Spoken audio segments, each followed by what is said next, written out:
Hey, Francesco. We've been back for a while, but we finally found 5 minutes to reflect on this beautiful fam trip you came back. Yeah, this was an interesting one. They're all interesting, but this Yeah. one was also very interesting. It was So, the first time bringing a group to England, which was okay. great. Yeah. It's a product we've now been selling course. for a couple of years. Here. Yes, we do not sell only Italy, Yes, but indeed, that's right. we are also selling the rest of Europe and, of course, England. So, where did we go this time around? So this time we arrived in London. Some of the group. It was a group of 9 agents from around the United States. Some of us arrived in London. We spent a lovely weekend in London, and then everyone came together on Monday, and we took a train from London right up to the Lake District. Okay. The region is called Cumbria. Yes, because I'm learning. Thank you. I'm learning. Good. That's the correct. Cumbria. Perfect. So you went to Cumbria. 2.5 hours on a train. Very relaxing. Lovely scenery. All right. Well, tell me in a nutshell what it looks like. When I say lovely scenery, it looks like what? It looks like. Well, it's big rolling hills, small quintessential English villages, beautiful lakes. All right. Just a lovely. And it says about 2 hours from London. 2.5 hours by train from London. Okay, fair enough. Okay, so you headed to which lake you stay on? We were on Lake Windermere. Okay, perfect. You're prepared because I can see you have, I do. I had to take some notes. Because there's an intense. Okay, perfect. Yeah. So you went to Lake Windermere. Okay, tell me a little bit about it. Like what did you do? What are these? We stayed in a beautiful property called Langdale Chase. It was a house that had been built in the 20s by Manchester. Industrialist. Sadly, he passed away before it was finished. His wife and his daughter lived in this beautiful home for many years. They then sold it to a hotel group. Must have been around the 1950s. And it was a moderate 4-star hotel in this big, beautiful Victorian home. And then a few years ago, it was bought by a hotel group who closed the hotel down and turned it into a lovely 5-star hotel located right on the lake. Just absolutely beautiful. So you're right on the lake. I'm guessing you have docking area. You have a dock area. They purchased a boat that was built in the 1920s. Very nice. A motorboat. Is it in the actual village or is on? No, it's not in a village. It is outside of the closest town, which is about a 20-minute boat ride. Gotcha. Or about a 5-minute car ride from the hotel. Hotel has a restaurant, has amenities. The hotel has everything from a restaurant to a movie theater. There's no pool. It's right on the lake. Yeah. They've got a boat that they'll take you out on. Oh, that's nice. So it is a type of lake that you can actually swim in, or is it too cold? No, it is cold, of course. But you can swim in it, and you can swim in it in the summer. It's absolutely lovely. In the summer, it's great. There's lots of activities you can do: paddleboarding. You can go out on the boat. You would say that what kind of tourist you would say would be best fitted to actually spend? Someone who's been to England before is looking for another type of experience. It's an area that is very rich with lots of different things to do.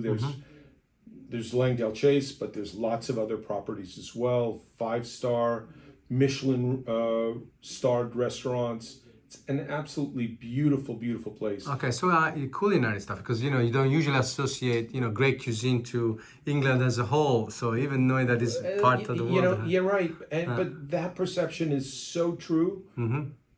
30-40 years ago. Gotcha. Today the world has very much changed. There are great restaurants all over the world. So not only in Italy or France. Gotcha. You can find world-class cuisine everywhere. So would you say that being in a place like Langlet Chase, it's a perfect sort of base to explore the area, or you just spend just a weekend and move somewhere else?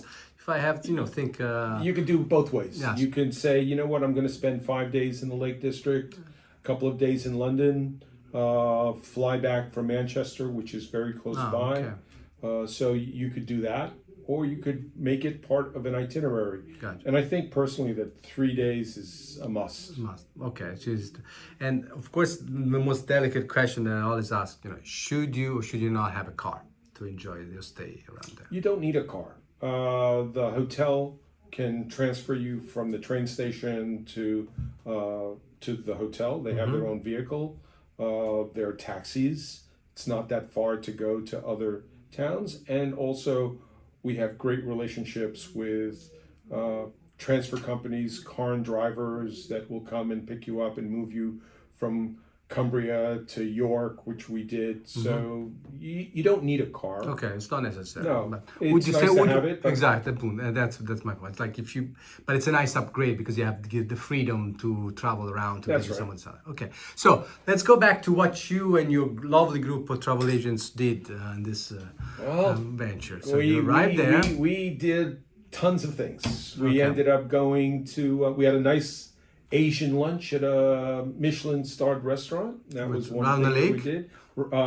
Right by the Lake District, right Oh, there, nice. in a hotel called the Gilpin Hall, which was lovely. We went and visited William Wordsworth's home, Okay. which was another highlight of the trip. It's an area that if you're into Beatrix Potter, and obviously if you have children, you probably are into Beatrix of Potter. course. That was her home. We went to a beautiful, beautiful home, private estate called Graithwaite. Okay. It's owned by the Sandy family, and we met with Ed, the owner, the present owner. Ed is probably a man in his early 40s. Met with his wife Emily and their young daughter. It was a lovely tour of the house. Okay. So I want to stop you there. Go ahead. Because as you know, I have a problem with that. I saw this house. This house is pretty much like a portion of a town. It's like enormous. Well, How it is, big you it know, is. his ancestry goes back 600 years. Yes. It's a house of 6,000 acres. Yes. On 6,000 acres, and on that estate there are lots of individual cottages. Of course. You can rent the entire house out if you'd like, and have an event there. Yeah. It is absolutely beautiful. They're trying to, it felt really warm as a family. Get to be there with them. They were very, very welcoming. It was a lovely experience. One of the things on the estate, in fact, that they have is it's called Graithwaite Adventures, What is that? which is they do a lot of different things. They do team building and they do experiences that you can do as a tourist. One of them is riding on the estate in a 4x4, Oh, wow. which was really spectacular, in a beautiful, beautiful Land Rover. Another one was going clay pigeon shooting. So we did that as a group. Everybody got their shotguns and had a really great adventure. Nice. So that was And lots of fun. all the agent came back, so there was no animosity between each other. They couldn't use that.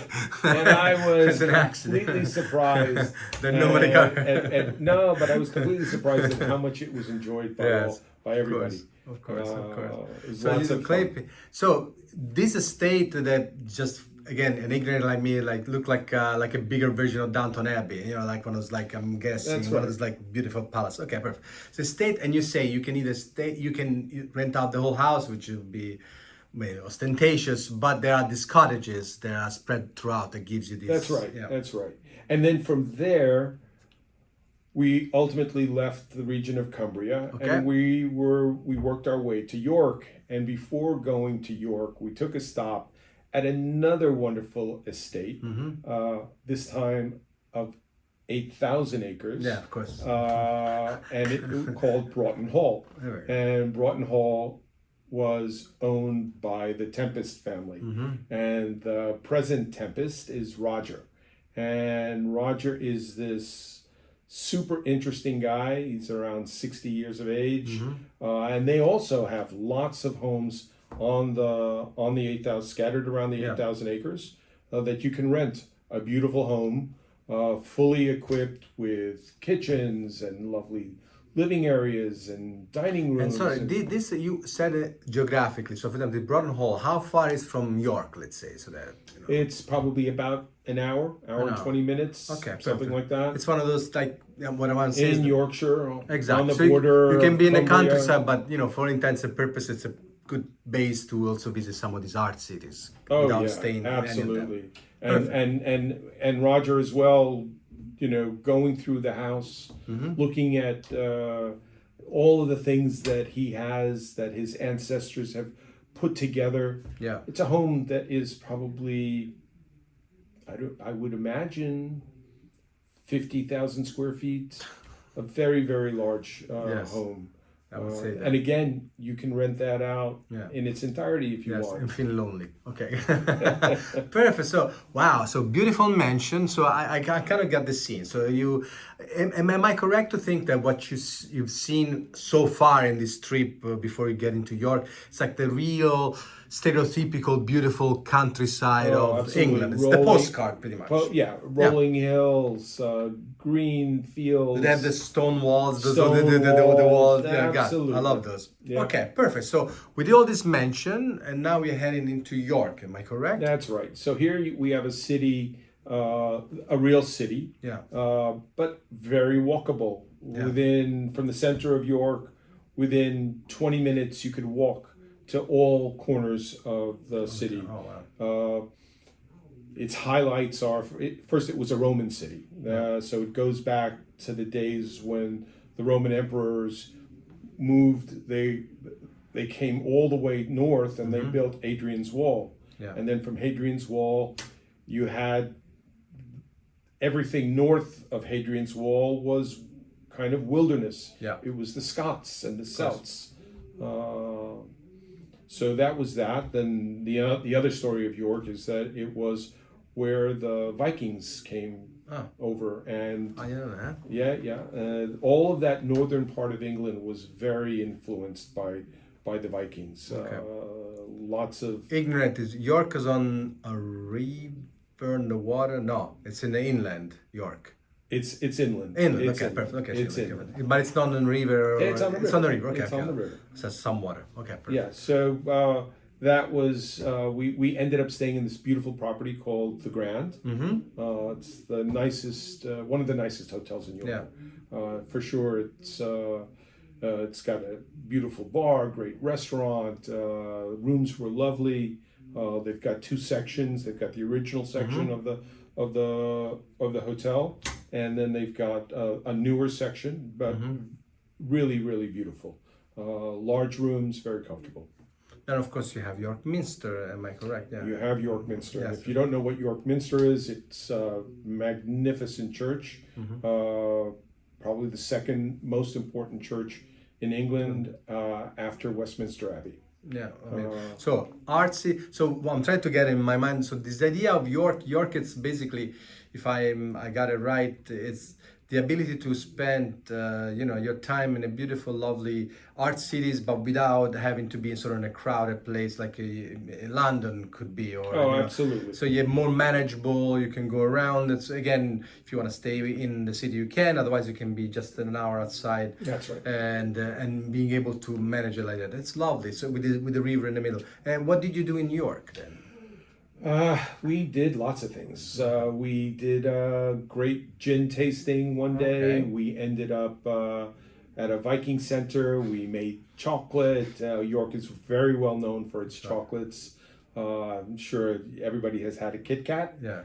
Guess where it comes from? from? Kit, it's my favorite. Yeah, there you go. So York is very famous for its for its chocolates. We ended up going to Castle Howard, another stately home, also on about 8,000 acres, owned by the Howard family. Vicky and Nick, and we've done that on a webinar. Yes, I've seen that one. So that was a wonderful experience. And is the idea of Castle Hour is the similar to the other one? You can still rent the whole thing or not? You can rent the entire house if you'd Do like. they have cottages? And or- they have cottages scattered okay. throughout the property. All right. So it's a There's wonderful. plenty of opportunity to feel like you're a wealthy man. Yeah. And you know what's wonderful about these things is that the cottages are not that expensive, and it's a wonderful way to spend a week. Yeah. You don't have to stay in a hotel.